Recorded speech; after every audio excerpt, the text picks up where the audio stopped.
उत्तर प्रदेश माध्यमिक शिक्षा सेवा चयन बोर्ड प्रयागराज में सदस्यों की नियुक्ति के लिए विज्ञापन जारी किया गया है। बहुत सारे मित्र कमेंट के माध्यम से बता रहे थे कि सर क्या इनका एलिजिबिलिटी क्राइटेरिया होता है, वेतनमान कितना होता है और इसका आवेदन कैसे करना है। तो इस वीडियो के माध्यम से अगर आप चयन बोर्ड में सदस्य बनना चाहते हैं तो मैं आपको सारी डिटेल्स दूंगा, वीडियो को आप पूरा देखिएगा, ठीक है। तो यहाँ पर आपको बता दें कि उत्तर प्रदेश माध्यमिक शिक्षा सेवा चयन बोर्ड में जो आवेदन है उसकी अंतिम तिथि जो है 14 मई 2022 है। जो भी इच्छुक अभ्यर्थी हैं, जो भी पात्र अभ्यर्थी हैं, वो आवेदन कर सकते हैं। माध्यमिक शिक्षा सेवा चयन बोर्ड अधिनियम 1982 की धारा 4 के अंतर्गत जो शर्तें हैं उन सब शर्तों को ध्यान में रखते हुए चयन बोर्ड में रिक्त सदस्यों के 10 पदों के लिए आवेदन आमंत्रित किए गए हैं, ठीक है। अब पदों की संख्या मैंने बता दिया कि 10 पद यहाँ पर रहेंगे। आपकी कार्यावधि जो रहेगी वो आपकी 2 वर्ष रहेगी और अधिकतम 62 वर्ष रहेगी आपकी, जो भी पहले पूर्ण हो जाएगी। यानी 2 वर्ष पहले पूर्ण हो जाएंगे तो 2 साल तक अधिकतम रहेंगे और अधिकतम 62 वर्ष। अब यहाँ पर देखिए जो अर्हताएँ हैं वो समझ लीजिए। कुल पद यहाँ पर 10 हैं, तो जो 10 पद होते हैं सब अलग अलग क्षेत्र से संबंधित होते हैं। तो देखिए इन 10 पदों में 2 ऐसे व्यक्ति यहाँ पर लिए जाएंगे जो शिक्षाविद हों, जिन्होंने शिक्षा के क्षेत्र में महत्वपूर्ण योगदान किया हो, ठीक है। शिक्षाविद होने चाहिए और महत्वपूर्ण उन्हें शिक्षा के क्षेत्र में योगदान किया होगा। तो 2 व्यक्ति ऐसे इनमें से सेलेक्ट किए जाएंगे, ठीक है। क्लियर हो गया। अब दूसरा पॉइंट देखिए, 2 ऐसे व्यक्ति होंगे जो राज्य सरकार की राय में राज्य शिक्षा सेवा के ऐसे उत्कृष्ट अधिकारी हो रहे हों जो अपर निदेशक के निम्न पंक्ति के ना हों, मतलब अपर निदेशक के नीचे लेवल के ना हों, इससे हायर लेवल के ही हों। तो ऐसे 2 व्यक्ति सदस्य बन सकते हैं। नंबर 3 देखो, 4 पोस्ट तो यहाँ पर कवर्ड हो गई हैं आपकी खा के अंतर्गत। अब जो 6 पद रहेंगे वो किस लिए रहेंगे, वो अलग अलग क्षेत्रों से संबंधित रहेंगे। उनका यहाँ पर क्राइटेरिया अलग दिया गया है, ठीक है। अब देखिए अन्य जो 6 सदस्य बचेंगे उनमें से देखिए नंबर 1 पर लिखा है कि उत्तर प्रदेश में विधि द्वारा स्थापित किसी विश्वविद्यालय में आचार्य के रूप में या किसी विश्वविद्यालय द्वारा मान्यता प्राप्त या उसे संबद्ध किसी महाविद्यालय में उपाचार्य के रूप में कम से कम 10 वर्ष से ऊपर ही काम किया हो, ठीक है। तो असिस्टेंट प्रोफेसर या उसके हायर लेवल के पद पर कम से कम 10 साल का एक्सपीरियंस जिसके पास है तो भी यहाँ पर पात्र है, ठीक है। अब नंबर 2 पर देखिए यहाँ पर दिया गया कि इंटरमीडिएट शिक्षा अधिनियम 1921 के अंतर्गत किसी मान्यता प्राप्त संस्था के प्राचार्य के रूप में कम से कम 10 वर्ष के लिए कार्य किया हो।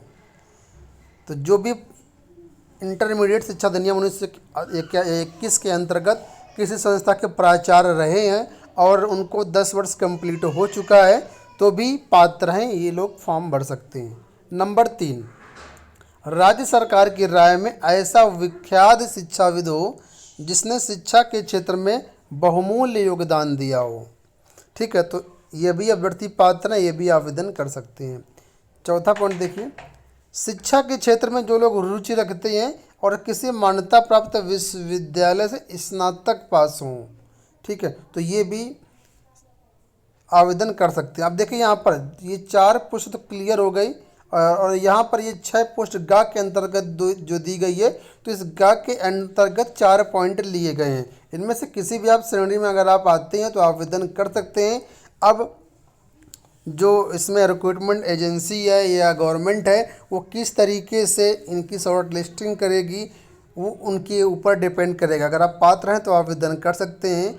जाहिर सी बात है इन पदों के लिए काफ़ी सारे लोग आवेदन करते हैं, तो जो मतलब एक तरीके से स्क्रीनिंग प्रोसेस होता है वो गवर्नमेंट डिसाइड करेगी किनको सेलेक्ट करना है, किसको सेलेक्ट नहीं करना है, मतलब किसको शॉर्ट लिस्टिंग करनी है। उसके बाद जब ये वहाँ पर शॉर्ट लिस्ट हो जाएंगे उसके बाद इंटरव्यू वगैरह होगा और इंटरव्यू के बाद ही फाइनल चयन होगा, ठीक है। तो ये इसकी एलिजिबिलिटी क्राइटेरिया मैंने आपको बता दी। अब यहाँ पर कुछ अधिमानी अर्हताएँ भी दी गई हैं। अधिमानी अर्हता के रूप में देखिए दिया गया है कि राष्ट्रीय सेमिनार में पैनलिस्ट के रूप में अगर प्रतिभाग किया हो या सेमिनार में पेपर पढ़ा हो, ठीक है, तो इनको वरीयता दी जाएगी। अंतर्राष्ट्रीय सेमिनार में पैनलिस्ट के रूप में प्रतिभाग किया हो अथवा सेमिनार में पेपर पढ़ा हो, मतलब राष्ट्रीय अंतर्राष्ट्रीय दो तरीके से अधिमानी अर्हता है। नंबर 3, राष्ट्रीय जर्नल में शोध पत्र का प्रकाशन किया हो। नंबर 4, अंतर्राष्ट्रीय जर्नल में शोध पत्र का प्रकाशन किया हो। नंबर 5, शिक्षा के क्षेत्र में राज्य स्तरीय पुरस्कार प्राप्त किया हो। नंबर 6, शिक्षा के क्षेत्र में राष्ट्रीय पुरस्कार प्राप्त किया हो। नंबर 7, शिक्षा के क्षेत्र में अंतर्राष्ट्रीय पुरस्कार प्राप्त किया हो। नंबर 8, पुस्तक लेखन या प्रकाशन किया गया हो। यूजीसी द्वारा जेआरएफ या एननेट परीक्षा उत्तीर्ण जो लोग हों, शिक्षा के क्षेत्र में उल्लेखनीय कार्य किया हो, आचार्य एवं उपाचार्य की श्रेणी में वर्गीकृत अभ्यर्थियों के निर्देशन में कराए गए शोधपत्र कार्यों का विवरण यदि हो तो। ये कंपलसरी नहीं है, लेकिन जो चीज़ें जिन लोगों के पास ये चीज़ें रहेंगी उनको वहाँ पर वरीयता दी जाएगी, उनके यहाँ पर शॉर्ट लिस्टिंग के चांसेस ज़्यादा रहेंगे। ठीक है, तो अगर आपके पास इनमें से कुछ भी है, आप आवेदन कर रहे हैं, तो इन चीज़ों को जरूर मेंशन करिएगा।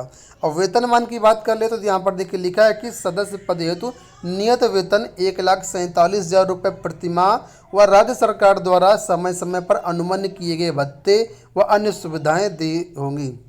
मतलब इतना तो ये आपका वेतनमान हो गया, भत्ते जो मिलते हैं वो अलग से, सुविधाएँ अलग से आपको मिलेंगी। अब आवेदन कैसे करना है, आवेदन पत्र कहाँ मिलेगा, तो इसी पीडीएफ में देखिए यहाँ पर आवेदन पत्र का प्रारूप दिया गया है।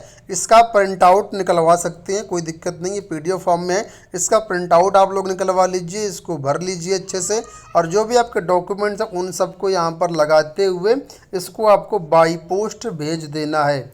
अब भेजना कहाँ है तो मैं बताता हूँ कहाँ पर भेजना है। इसी विज्ञापन में यहाँ पर देखिए लिखा है कि इच्छुक अभ्यर्थी अपना प्रार्थना पत्र जिस पर आवेदित पद का स्पष्ट रूप से उल्लेख हो, अपर मुख्य सचिव माध्यमिक शिक्षा विभाग, अनुभाग 5, कक्ष संख्या 135, मुख्य भवन उत्तर प्रदेश सचिवालय लखनऊ के नाम से पंजीकृत डाक से भेजना होगा। आवेदन पत्र के साथ समस्त शैक्षिक एवं अन्य अभिलेखों की पठनीय एवं स्वप्रमाणित प्रतियां भी संलग्न की जाएंगी। ठीक है, तो ये यहाँ पर आपको इस एड्रेस पर भेजना, जो गाइडलाइंस यहाँ पर दी गई उनका पूर्णतः पालन करना है। सारी चीज़ें मैंने आपको बता दिया है इसमें। अगर आप इसके नोटिफिकेशन को डाउनलोड करना चाहें तो हमारे टेलीग्राम चैनल पर अवेलेबल है।